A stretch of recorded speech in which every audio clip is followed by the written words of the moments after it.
जय जगन्नाथ। ओम नमो भगवते वासुदेवाय नमः। आमे प्रत्यह गीता पठन करुचे। गीता केवल पढ़ुचे, बुझु न बुझु पढ़ गीता। ए कथाटी बहु वर्षरु बहु पुरातन समयरु चली आसीची। आमर बापा जेजेबापा आमर पूर्वपुरुष माने मध्य कही आछंती जे गीता को तुमे बुझ कि न बुझ पढ़िबा उचित। प्रत्यह पढ़िले से धीरे धीरे आपण बुझी जाई परिबे। किंतु मु एठी जमा प्रयास करू नाही आपण को बुझेबा पई। केवल जहा लेखा हेची सेटा को मु पढ़ुची एवं एते शैलीटे को मु धरिची जे आपण पढ़िबा मात्रे आपण बुझी जाई परिबे। तेणु मु भावुची आपण मो पाठ जो गीतार पठन करुची सेथिरे आपण बुझुथिबे मध्य। जदि न बुझी पारुचंती ताहाले ताकु पुनर्बार जदि आपण पुणी थरे सुनिबे हुए तो आपण बुझी जाई पारिबे। तेबे आज आमे पढ़िबा भगवानकर काम कौन। या पूर्वरु आमे पढ़िथिले जे गीतार जो सार गुड़िक रही भगवान किए, भगवानकर प्रकृति किपरि, गीता भितर ये सब लिखाई। विशेष भाव में मु जो बहीटी को पढ़ुची ए बहीटी रे गीतार जो सार लिखाई एथिरे मनीष मानकर आम मानकर समस्यार समाधान पाई प्रत्यक्ष मार्गदर्शन दिया जाइछि। तेणु आमे एई जो शब्द गुड़िक बा एई व्याख्या जहाँ कराई गीतार व्याख्या याकू जदि आमे पढ़िबा बुझिबा ताले निश्चित रूपे आम मन भितर थिबा शंका गुड़िक दूर हो पार एवं आम भितर थिबा जो समस्या गुड़िक आसूची आमको गीता द्वारा आमे जानी परिबा जे ई समस्यार समाधानटी बोधे एया। तेणु आमे आज पढ़िबा भगवानकर काम कौन। यह अछि गीतार चतुर्थ अध्यायर सप्तम एवं अष्टम श्लोक रे। ताले आसंतु पढ़िबा चतुर्थ अध्यायर श्लोक 7टी। ए श्लोक 7 रे लिखा है केबे ओ काहींकी ईश्वरंकर जन्म होइथाए।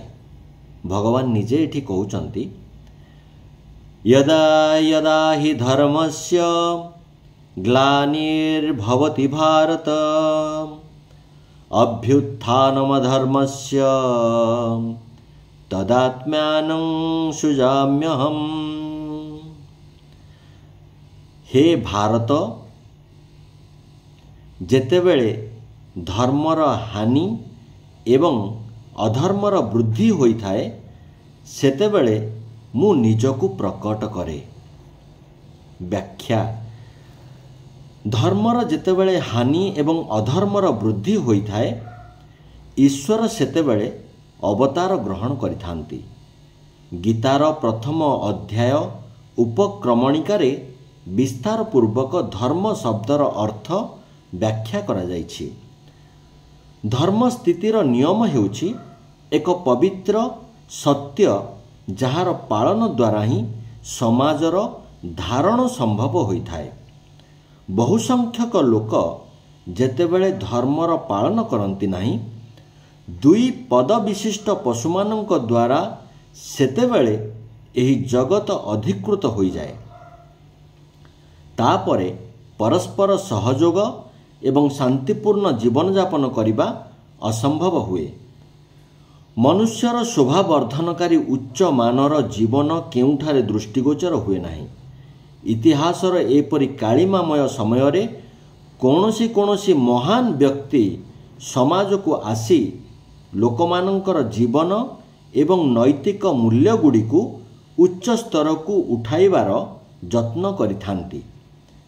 केवल समाज रे थिबा नैतिक मूल्यर स्तर बढ़ाइबा द्वारा एही कार्य संपादित होई न थाए। तत्सहित दुष्टता बा दुराचारर नाश करिबा मध्य अनिर्वाज्य होइथाए। एही उद्देश्य रे अनंत स्वरूप परमात्मा केबे केबे देह इत्यादि उपाधि धारण करी पृथ्वी रे प्रकट होइथांती। जेपरि कोनसी विशाल संपत्तिर प्रभु केबे केबे निजर संपत्ति निरीक्षण करिबा पाई एवं यार सुव्यवस्था करिबा पाई ହାତରେ ଅସ୍ତ୍ର ଇତ୍ୟାଦି ନେଇ ବାହାରି ପଡ଼ନ୍ତି। ଖରାରେ କାମ କରୁଥିବା ଶ୍ରମିକମାନଙ୍କ ମଧ୍ୟରେ ସେ ଠିଆ ହୋଇଥିଲେ ମଧ୍ୟ ନିଜର ସ୍ୱାମିତ୍ୱ ଭୁଲି ପାରନ୍ତି ନାହିଁ। ସେହିପରି ସମସ୍ତ ଜଗତର ଅଧିଷ୍ଠାତା ଭଗବାନ ଶରୀର ଧାରଣ କରି ମର୍ତ୍ୟ ମାନବଙ୍କର ଅନୈତିକ ଜୀବନ ସହିତ ନିର୍ଲିପ୍ତ ରହି ସେମାନଙ୍କୁ ଅଧର୍ମରୁ ବାହାର କରି ଧର୍ମ ମାର୍ଗକୁ ଆଣିବା ନିମିତ୍ତ ସର୍ବଦା ଯତ୍ନଶୀଳ ହୋଇଥାନ୍ତି। ଭଗବାନଙ୍କର ଏହି ଅବତରଣରେ ଏଠାରେ ଗୋଟିଏ ବିଷୟ ସ୍ପଷ୍ଟ ହୋଇଯାଇଛି ଯେ ଶରୀର ଧାରଣ କଲେ ମଧ୍ୟ ସେ ନିଜର ସ୍ୱାତନ୍ତ୍ର୍ୟ ହରାନ୍ତି ନାହିଁ। ଉପାଧିମାନଙ୍କରେ ସେ ରହନ୍ତି କିନ୍ତୁ ଉପାଧିମାନଙ୍କର ଦାସ ହୁଅନ୍ତି ନାହିଁ। ମୁଁ ନିଜକୁ ଅଭିବ୍ୟକ୍ତ କରେ। ବର୍ତ୍ତମାନ ଆମେ ଅଷ୍ଟମ ଶ୍ଲୋକଟି ପଢ଼ିବା। ଭଗବାନ କେଉଁ ଅଭିପ୍ରାୟରେ ଅବତାର ଗ୍ରହଣ କରନ୍ତି? ପରିତ୍ରାଣାୟ ସାଧୂନାଂ ବିନାଶାୟ ଚ ଦୁଷ୍କୃତଂ ଧର୍ମ ସଂସ୍ଥାପନାର୍ଥାୟ ସମ୍ଭବାମି युगे युगे। श्लोकार्थ साधुमानंकर रक्षा दुष्टमानंकर विनाश एवं धर्म संस्थापन निमित्त प्रत्येक जुगरे मु जन्म निये। कौनसी इच्छा बा अभिप्राय बिना ईश्वर निजको व्यक्त करती नहीं। ए कथा सुस्पष्ट। इच्छार अभावर अर्थ हेउछि कर्मर अभाव। कौनसी साधन बिना विद्युत शक्ति कौनसी विशेष रूप से व्यक्त होई पारे नहीं। सेहीपरि बिना प्रयोजन रे परम ब्रह्म कौनसी उत्कृष्ट बा निकृष्ट उपाधि धारण करि पारिबे नहीं बा एहार आवश्यकता हेबो नहीं। जेपरि शांत एवं स्थिर जल रे कौनसी वस्तु पकाइले सेथिरे तरंग उत्पन्न हुए सेहीपरि इच्छा रूपक विक्षेप हेले ही परम पूर्ण स्वरूप रे भल बा मंदर उत्पत्ति संभव होइथाय।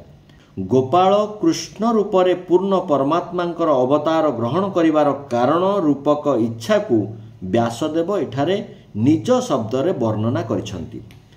सबु इच्छा मानंक भितरु सर्वोत्तम दैवी इच्छा हेउछि निस्वार्थ भावरे जगतर सेवा करिवार इच्छा। तथापि एहा मध्य गोटिए इच्छा निकोटिन मनुष्यर आशु मृत्युर कारण न होई पारे। तथापि एहा हेउछि जहर।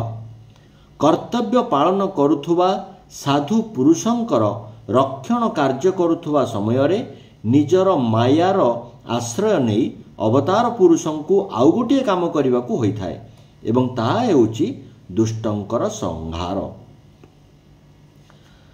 दुष्ट व्यक्तिंकर संहारर तात्पर्य नुहे केवल दुष्ट व्यक्तिंकर संहार करिवा। दुष्ट प्रवृत्तिर विनाश मध्य एहार अभिप्राय। एही काम हेउछि आलमारी रे लुगापटा सजाड़ी रखिवा परी। नुआ लुगा रखिवा पई व्यवहार अनुपयोगी लुगा को बाहर करि दिया हिथाय। सेहीपरि अवतार पुरुष साधुमानंकर उत्साह बढ़ाती दुष्टंकर स्वभावर परिवर्तन करने जत्न करती एवं केबे केबे दुष्टंकर पूर्ण संहारर आवश्यकता मध्य होइथाय। श्रीकृष्णंकर वास्तव स्वरूप संबंध रे अर्जुन अनभिज्ञ थिबारु तांकु ए सबु विस्तृत भावे बुझेइबाकु पड़िला। श्रीकृष्णंकु जणे मनीष एवं सखा भावरे ही बुझिथिबारु प्रथम अध्याय से एते प्रकारर जुक्ति करथिले। नचेत तांकठारे एपरि साहस होई नथांता। जदि ए कथा स्वीकार करा जाए जे श्रीकृष्णंकर ईश्वरत्व संबंध रे अर्जुनंकर ज्ञान थिला तेबे एहार अर्थ हेबो जे श्रीकृष्णंकर सहायता पाई मध्य जणे नास्तिक परि से निजर विजय विषय निश्चित नथिले। एहा उपयुक्त मने हेउ नाही। भगवान तांकु निजर मित्र भक्त कहिबा समय रे शिशुर सारल्य नेई कहउछंती आपण मते शिक्षा दियंतु मु आपणकर शिष्य। एही वाक्य द्वारा श्रीकृष्णंक प्रति तांकर आदर भाव तो स्पष्ट हेउछि किंतु तांकर ईश्वरत्व संबंध रे ज्ञान रही बोली प्रमाणित होना। बहुत बढ़िया आज आम जानिले जे केबे ओ कहीं ईश्वरंकर जन्म होता है एवं आउ गोटे कथा आम जानिले भगवान क्यों अभिप्राय रे अवतार ग्रहण करती। यहाँ को आमर श्रीमद् भगवत गीता द होली गीता को जे व्याख्या करछंती स्वामी चिन्मयानंद जी बहुत सुंदर भाव में ताको व्याख्या करछंती। गीतार सार रे आमे जानी पारुचे जे एथरे आम मानकर समस्यार समाधान र बाट देखौचंती श्रीमद् भगवत गीता माध्यम रे। मु मध्य ताको सम्मान जनाऊँगी स्वामी चिन्मयानंद जी को जेते आमर गुरु अच्छा समस्त को सम्मान जनाऊँगी एवं मो भितर ये गीता पढ़िबार जो आग्रहटी को भगवान प्रेरणा मते देइथिबारु मु मध्य धन्यवाद जनाऊँगी। आजिर कार्यक्रम को आम ये रखा। धन्यवाद। ओम नमो भगवते वासुदेवाय नमः। जय जगन्नाथ।